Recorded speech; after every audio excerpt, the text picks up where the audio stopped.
Hello everyone, history host में आपका स्वागत है। तो आज का हमारा नया टॉपिक है समुद्रगुप्त। समुद्रगुप्त गुप्त वंश के दूसरे शासक थे जिन्होंने भारत में स्वर्ण युग की शुरुआत की। समुद्रगुप्त गुप्त वंश के महान राजा भी थे। उनके शासन का सबसे विस्तृत और प्रमाणित रिकॉर्ड इलाहाबाद के रॉक स्तंभ में संरक्षित है, जो समुद्रगुप्त के न्यायालय के कवि हर्षना द्वारा रचित है।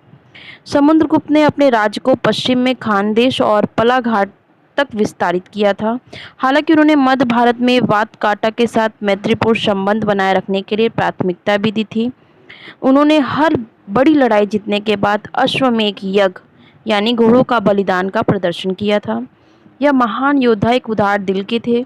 उन्होंने उन सभी राजाओं के प्रति महान बड़प्पन दिखाया जो पराजित हुए थे। उन्होंने विभिन्न जनजातियों राज्यों को उनकी सुरक्षा के तहत स्वायत्तता दी थी। उनका साम्राज्य कवियों और विद्वानों से भरा हुआ था। वह संगीत में गहरी दिलचस्पी रखते थे और वह संभवतः संगीत वाद्ययंत्र में निपुण भी थे। समुद्रगुप्त के उत्तराधिकारी उनके पुत्र चंद्रगुप्त द्वितीय ने, जिसे विक्रमादित्य 380 से 413 एडी के रूप में भी जाना जाता है। इस तरह गुप्त राजवंश की समृद्धि अपने शासन के तहत पनप रही थी। तो समुद्रगुप्त का इतिहास व जीवन परिचय का शॉर्ट में मैं बता रही हूँ, उनकी प्रारंभिक जीवन कैसी थी।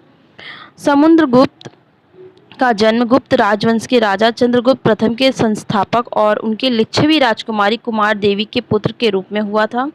शाही गुप्त राजवंश के दूसरे सम्राट समुद्रगुप्त भारतीय इतिहास में सबसे महान सम्राटों में से एक थे। महान योद्धा होने के बावजूद वह एक निर्धारित विजेता और उदार शासक भी थे।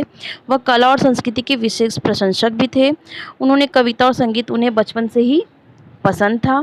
मृत्यु के कुछ साल बाद उन्होंने अपने पिता के गुप्त राजवंश का अगला शासक घोषित किया था। हालांकि इस निर्णय से प्रतिद्वंदियों द्वारा सिंहासन के लिए स्वीकार नहीं किया गया और इसी कारण 1 साल तक वह इस संघर्ष का नेतृत्व करते रहे, जिसे समुद्रगुप्त ने अंततः जीत लिया। समुद्रगुप्त को संस्कृति का इंसान माना जाता है। वह एक मशहूर कवि और संगीतकार थे। कई ऐतिहासिक सिक्के उन्हें भारतीय वाद्य या वीणा पर चित्रित दिखाते हैं। उन्होंने आकाशगंगा के कवियों और विद्वानों को इकट्ठा किया और भारतीय संस्कृति की धार्मिक, कलात्मक और साहित्यिक पहलुओं को बढ़ावा दिया। इसका प्रचार प्रसार करने के लिए प्रभावी कार्य किए। हालांकि उनकी अन्य गुप्त राजाओं जैसे हिंदू धर्मों में भी रुचि भी थी। एक दयालु शासक भी थे। अन्य धर्मों के लिए सहिष्णुता भावना भी रखते थे। उनका राज्य विस्तार, उन्होंने 335 ईस्वी में गुप्त राजवंश के द्वारा दूसरे सम्राट के रूप में सिंहासन संभाला और पड़ोसी राज्यों पर कब्जा करके अपने प्रभाव को बढ़ाया। भारत के कई हिस्सों को जीतने के लिए अपनी यात्रा शुरू की। इसके साथ ही वह अपने तत्काल पड़ोसियों अहिच्छत्र से अच्युत नागा, पद्मावती से नागा सेना और मथुरा से गणपति नागा को सुगम बनाने के सफल हुए। उन्होंने 3 प्रमुख उत्तरी शक्तियों के मुकाबला करके अपनी जीत हासिल की। उन्होंने दक्षिणी राजाओं के उपराष्ट्रपति राजाओं को बहाल कर दिया, जिससे वह एक असली राजनेता बन गए और उत्तर में प्रचलित दिग्विजय के खिलाफ धर्म विजय नीति अपनाई। चूंकि दक्षिणी राजाओं को अपने राज्यों पर शासन करने के लिए उनके अधिकार और सर्वोच्चता की दी गई, इसलिए उन्होंने उत्तर में अपने साम्राज्य के विस्तार पर पूर्ण ध्यान दिया, जिसके बाद उनका दूसरा उत्तरी अभियान शुरू हुआ।